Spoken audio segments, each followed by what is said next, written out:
본주 상 행록 1 경인년 단기사 1283년 서기 1950년 경인년 정월에 본주님이 주장 김경량에게 돈을 준비하라고 명하였다. 하여 추종자들이 일심으로 돈을 모아서 가마니에 담아뒀다. 본주님이 명태 한 마리와 명주배 한 필과 호미를 들고 금산사 입구에 서 있는 돌미륵 있는 데까지 갔다. 그리고 돌미륵 뒤에 있는 바위에 숨는 듯 하다가 돌아오며 혼잣말로 하기를 죄 없는 사람이 많이 죽을 텐데 죽지 마라 하였다. 본주님은 배고픈 사람이 오면 항상 밥을 챙겨줬다. 그 당시 비록 해방된 지가 5년이 넘었으나 사람들이 굶주리는 것은 여전하였다. 그래서 하루 3끼를 거르지 않고 먹고 지낼 수만 있어도 부자 소리를 듣던 때였다. 김원곤 문도는 늘 배가 고팠다. 본시 가난한 데다가 상당한 대식가였기 때문이다. 량이 크다는 것 때문에 본주님은 그를 상장군이라 별칭하기도 했다. 그는 끼니를 거느면 도저히 견디지를 못했다. 그래서 배가 고프면 항상 본주님 댁을 찾아가 본주님이 챙겨주는 밥을 먹곤 하였다. 그날도 김원곤은 배가 고파 본주님 댁을 찾아갔다. 그런데 어쩐 일인지 그날따라 본주님이 다른 일만 보면서 그에게 밥을 주지 않았다 하여 서운한 마음으로 돌아왔다. 그 후에 어느 날 김원곤이 별 생각 없이 다시 본주님 댁에 들렀더니 본주님이 밥을 주었다. 이에 그는 마음속으로 지난번에 서운하게 여겼던 바를 사죄하면서 밥을 먹고 있는데 본주님이 이르기를 배고파도 참아야 하였다. 그런데 그 일이 있고부터 김원곤은 몇 끼니를 굶어도 별로 심한 허기를 느끼지 않게 됐다. 그로부터 오래지 않아 6.25 사변이 일어나 나라가 난리에 휩싸였을 때도 그는 덕분에 배고픔을 견디고 살아날 수가 있었다. 이 해는 정월부터 방우들이 편을 짜서 서로 물고 뜯으며 싸우기를 한 달 동안이나 계속하였다. 그리하여 그렇게도 사이좋게 지내던 방우들이 10여 마리만 남고 다 죽어버렸다. 인정상간의 문화에 드나드는 자들은 이를 보고 다 곧 난리가 일어나리라는 것을 직감할 수가 있었다. 그리고 이번 난리에 무수한 인명이 죽고 상하게 되리라는 것을 가히 예측할 수가 있었다. 인정상관은 작년 겨울에 추종자들에게 방우 죽는다고 미리 말씀한 바가 있었고 방우 한 마리 죽는데 사람 수만 명 죽는다는 말씀도 하였다. 그리고 방우들이 싸움을 안 해야 할 텐데 하고 근심한 적도 있었다. 추종자들은 어른께서 기르는 방우들이 다 보통 개가 아니라는 것을 잘 알고 있었다. 이것들은 신통하게도 사람의 마음을 미리 읽을 줄 알았고 옳고 그름을 분별할 줄 알았다. 사람들이 모이는 날 아침에 이것들이 서로 으르렁거리면 그날은 반드시 다투는 일이 있었다.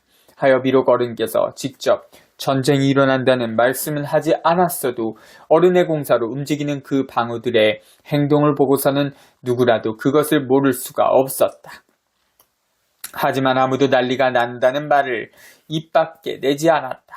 공연히 혼란을 불러일으키고 낭설을 퍼뜨린다 하여 본주님께 누를 끼칠 수도 있었기 때문이다. 다만 황치익이 사람됨이 경방스러운 데다 허령기까지 있어 사방을 돌아다니며 입을 함부로 놀렸다. 이에 여러 사람이 다 그가 본주님을 실덕거린다 하여 한번 혼내주려고 벼르고 있었다.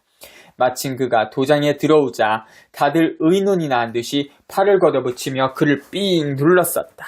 일촉즉발의 상황이었다. 한데 본주님이 그 상황을 보고 이르기를 그 사람 배추가 잘못 심어져 그러니 손대지 말어 하여 여러 사람이 그를 나무라기만 하고 때리진 않았다. 여기서 배추란 사람의 심보를 말씀한 것으로 알려지고 있다. 2월 3일 본주님이 문도들에게 재화가 일어나네. 집집이 시끄러워 눈병신, 팔병신, 다리병신 많이 생길 터이니 신명전에 잘 대접하고 잘 빌어라 하였다. 어느 날 본주님이 임재관에게 말하였다. 난리를 꾸며 인종이 많이 죽는다. 걸음 잘못 걸으면 안 된다. 본주님이 도중집 방 가운데 둥근 기둥을 가리켜 곤지구둥이라 이르고 건곤이 있어 하였다. 이는 아마도 둥근 기둥으로서 하늘을 상징하는 건의 비기고 네모난 방으로서 땅을 형상하는 곤의 비기어 한 말씀인 듯하다. 즉 방 가운데 기둥이 있는 허술한 집이었지만 방 안에 전지가 다 들어있는 양 자족한 것으로 볼 수 있으리라. 어느 날 본주님이 마마 최미문도를 불러 말하였다. 건종이 데리고 오리알토 연못에 갔다 오거라. 마마가 방우 건종이를 데리고 그곳에 가서 보니 풍채가 신성 같은 영감님이 연못가에 앉아 있었다. 그 영감님은 마마와 방우가 바싹 곁에 다가가도 아무런 말이 없었다. 하여 마마는 방우를 데리고 되돌아섰는데 바로 앞에 네모지고 반듯한 돌 위에 은 복제기 밥그릇 뚜껑 하나가 엎어져 있었다. 이를 보는 순간 그는 자기도 모르게 그것을 주먹으로 한번 힘껏 쳐보고 싶은 충동이 일어났다. 하여 주먹으로 땅을 치듯이 그걸 한번 쳤는디 그것이 둔탁한 금소성을 내며 한가운데로 갈라져 두 쪽이 됐다. 이는 실로 기골찬 장정의 힘으로도 될 일이 아니었다. 그 일을 한 최미 자신도 어안이 벙벙하였다. 그런데 더욱 기이한 일은 바로 그 다음 순간에 일어났다. 금방 소리까지 내고 갈라져 나갔던 그것이 서로 다시 붙는 것이었다. 최미는 그것을 집어 손에 들고 안팎으로 살펴보고 돌에다 두들겨도 보았다. 그러나 깨졌던 흔적이라곤 전혀 찾아볼 수도 없이 멀쩡하기만 했다. 이에 그는 기이하다는 생각보다는 돌연 두려운 생각이 엄습해왔다. 거기에 더 이상 머뭇거릴 수가 없었다. 하여 그것을 그 자리에 그대로 놔두고 황급히 돌아와 본주님께 그 사실을 고하니 본주님은 다만 욕봤다 할 뿐 다른 말씀은 하지 않았다. 동네 아이 하나가 닭다리를 들고 뜯어먹으면서 본주님 댁에 들어오자 본주님이 보시고 꾸짖기를 역적놈이 역적질한다 하였다. 그 아이가 쏜살같이 달아나자 뒤에 대고 이르기를 역적질하면 못 산다 하였다. 인정상가는 평생 동안 육식을 입에 대지 않았다. 제자들에게도 육식을 금했던 것으로 알려지고 있다. 어느 날은 본주님이 안학시 김순덕에게 도시락을 주면서 명하기를 장화, 닭 갖다 줘 하였다. 안학시가 명을 봉행하고 돌아오자 본주님이 그에게 잘 먹던가? 장화도 노는 것 같지만 제 밥값은 하고 논다 하고 하였다.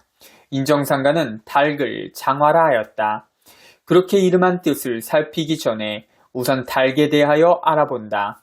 예로부터 닭이 울면 귀신도 물러간다고 하였다. 그래서 옛사람이 말하기를 닭은 능히 사특함을 물리치는 것인즉 닭도 신령한 새라고 할 수도가 있다고 하였다.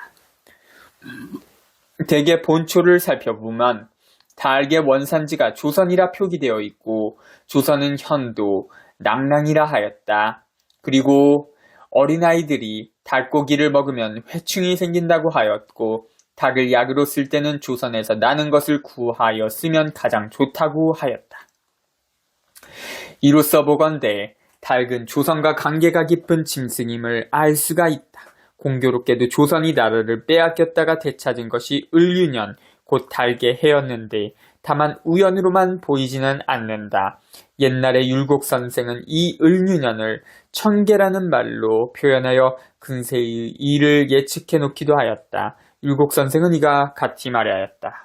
임진년 병력 300년 후 경순년 가을달에 이씨의 복록이 외놈에게 돌아가고 청계 77 을유년 7월 77에는 외적이 저희 나라로 돌아가는데 우로는 소련 와 수양은 미국 이 세력을 얻어 나라를 나눈다.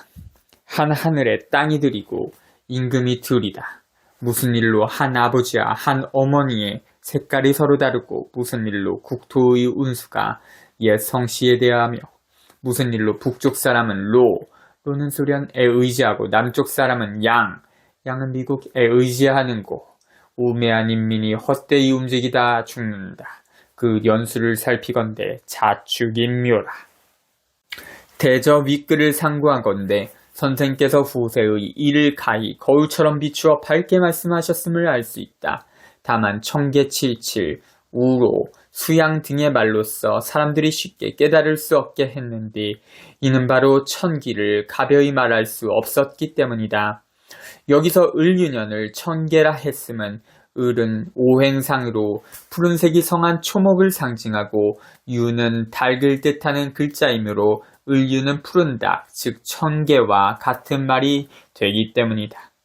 부연하여 말하자면 흰개의 해인 경술년에는 나라가 망하고 푸른 달의 해인 을유년에는 나라를 찾게 되는데 다시 론이 양인이 하는 개 후손들의 나라에 의하여 이 나라가 둘로 나누어지고 어리석은 인민이 그들의 세력에 휘말려 좌익이다 우익이다 망동하다가 죽게 되는데 그 연대가 무자, 기축, 경인, 신묘년, 간이라는 것이다. 인정상간이 닭을 가리켜 장화라 했음은 아마도 장화란 명계수, 즉 경계를 지킴을 분명히 한다는 고사에서 취한 말씀으로 짐작되고 있다. 그리고 장화라는 말은 바로 예전에 계획했던 바를 고치지 않는다라는 뜻으로 쓰여오기도 했다는 사실이 전해지고 있다. 이로 보건대 인정상가는 달개에게 경계를 분명히 한다는 상징의 이름을 주고서 장차 옛 조선, 고조선의 국경이 회복될 공사를 본 것으로 추정할 수 있을 것이다. 초사 장화자 전도미계야. 본시 조선이라 함은 세상에서 가장 밝게 다스려지는 곳, 즉 천자가 있는 나라를 두고 하는 말이었다. 천자가 정사를 살피는 곳을 조정이라 하고 관리들이 조정에 나아갈 때 입는 옷을 조복이라 하는 것도 실은 다 거기에서 연유하는 것이다. 인하여 제후가 조선의 천자를 뵙는 일은 조근이라 하였고 제후의 신하가 조선의 천자를 뵙는 일은 조빙이라 하였다. 그리고 조공이란 말도 곧 조선의 공물을 바치는 일을 말하는 것이었다.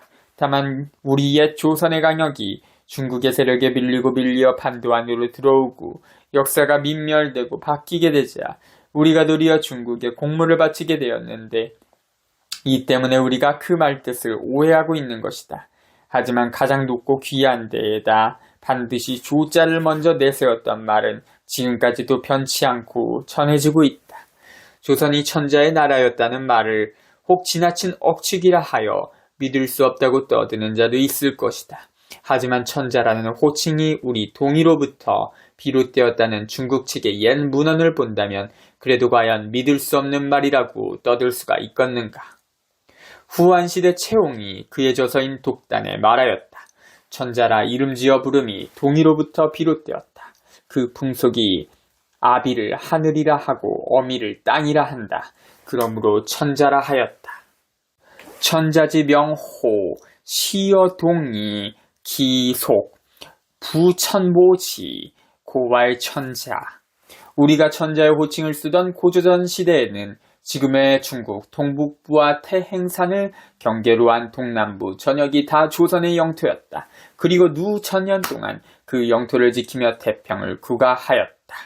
반면 당시 중국은 지금의 산서, 섬서, 사천 지역에 운거하고 있던 약하고 미개한 나라에 불과했다. 그래서 중국의 군주는 경계인 태행산, 마루에 크게 사당을 짓고 해마다 조선의 천자가 계시는 쪽을 향해 예를 행하였다. 사당이라는 뜻을 나타내는 묘자는 바로 중국의 군주가 집을 짓고 조선을 향하여 제사를 지냈다는 데서 유래된 것이다. 이러한 글자를 알면 세상 옛일을 다시 읽어낼 수 있으나 지금 사람들이 대개 그 글자를 한문이라 하여 중국의 글자로만 알고 애써 배우려 하지 않고 있다. 이는 그 글자가 우리의 원시조상들이 만든 글자를 근본으로 하고 있음을 알지 못하는 데서 비롯된 무지의 소치이다. 졸저, 매기의, 문자고, 부분, 참조.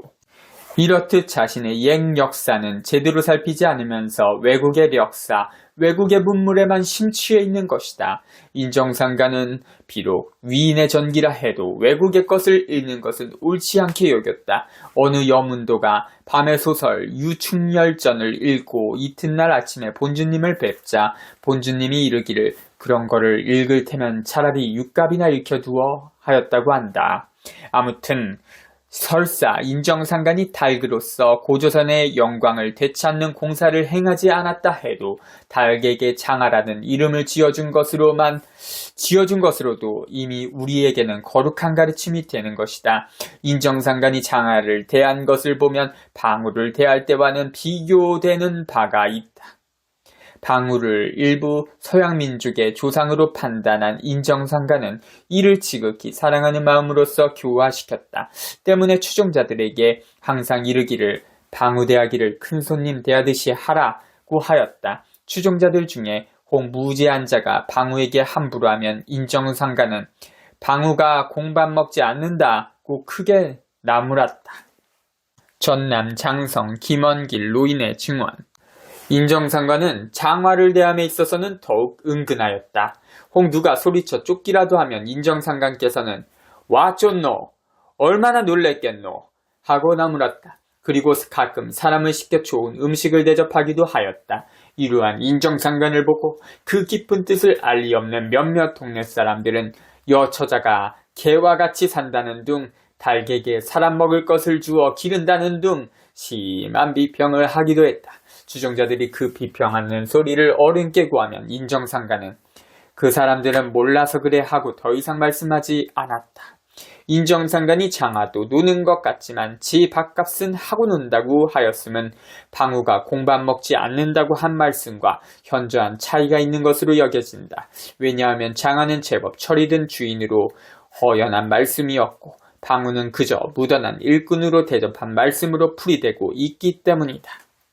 조명덕은 비록 젊은 여자였지만 남다른 예지가 있었다. 그는 일찍이 일본 히로시마에 건너가 상당한 돈을 모았고 태평양 전쟁이 심상치 않다고 느껴지자 남편과 아이들을 데리고 고국으로 돌아왔다. 인하여 그 무서운 원폭의 재앙을 가히 면할 수가 있었다. 조명덕은 인정상간을 직접 뵙기 전에 꿈에서 누차 그를 배웠다. 꿈속의 인정상간은 용포를 입고 머리에 찬란한 금관을 쓴 여자였다. 그리고 그 주위를 무수한 선관들이 국궁하여 호위하고 있었다. 조명덕은 친척의 안내로 경인년 2월에 인정상간을 처음으로 뵙게 되었는데 놀랍게도 인정상간은 꿈에 본 바로 그 어른이었다. 다만 꿈에서와 다른 것이라면 금관을 쓰지 않았고 초라한 옷을 입었으며 걸출한 선관들이 호위하고 있지 않다는 것뿐이었다. 그는 방우들의 행동만을 보고서도 인정상간의 도력을 가늠할 수가 있었다.